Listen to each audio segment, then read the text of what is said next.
This was a very special luncheon for several reasons.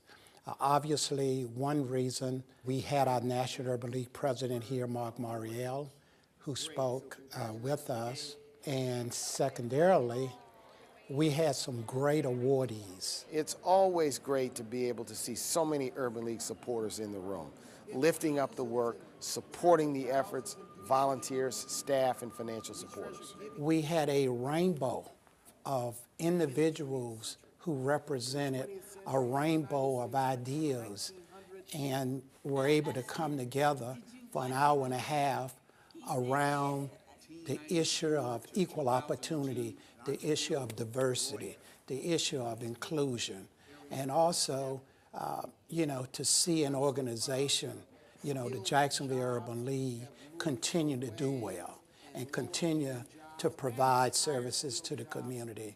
It's indicative of the strength of the Urban League movement.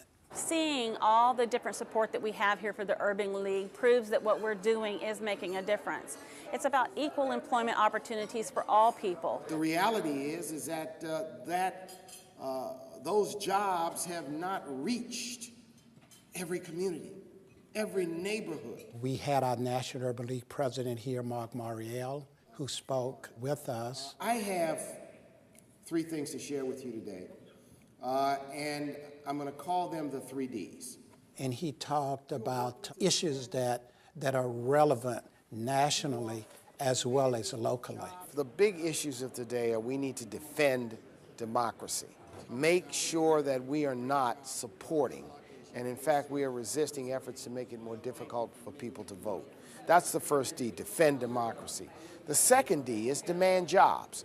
We've got to keep a high focus on the need for job creation, the need to invest in job creation, invest in infrastructure, invest in technology, invest in real estate, invest in urban communities, public and private investments. And the third D, of course, is that we've got to develop human capital. We've got to educate, we've got to train, we've got to prepare our young people for the economy of tomorrow. Leaders that are going to focus on issues that make a difference in the quality of life for people. The quality of life for people in this great nation. It was a very special day simply because we had an opportunity to burn the mortgage on the Urban League's Community Development Center.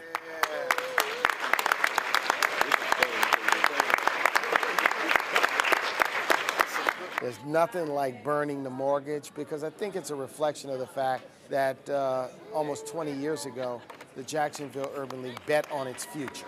And now 20 years later, it's paid for, so it'll be there for generations to come. It's a major accomplishment for the Urban League, within 20 years to build this structure here in La Villa and now to have it paid for. So it's significant for those who have worked here for years, our board of directors, our staff, our volunteers, and of course supporters in the communities that believe in the mission of the Jacksonville Urban League. By having the mortgage paid off, we now can take that money, invest it back into our programs. Those funds that are raised can be devoted to doing the very essence of the work that the Urban League does. The awards themselves, named after a former president here, Clancy Brown, and then of course Whitney M. Young.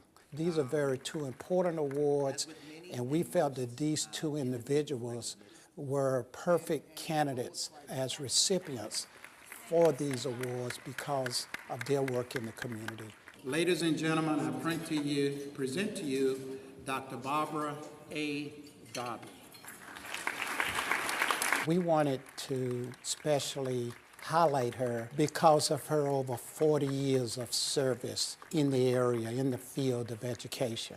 Damian Hassel. We were extremely blessed to have him at the leadership level here at the Urban League over the last 2.5 years. We acknowledge one of our employees, Ms. Finley, for 40 years of tremendous service here at the Urban League.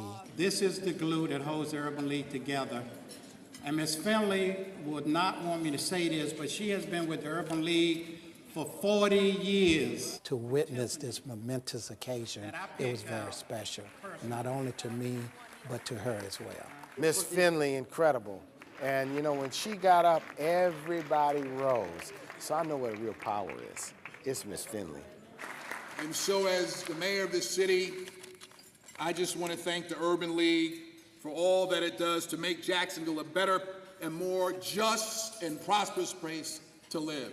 I think they were really proud that the Jacksonville Urban League had made that milestone here in this community. Because what it says is that for many, many years to come, this facility and what it represents will be here, you know, for the community to use.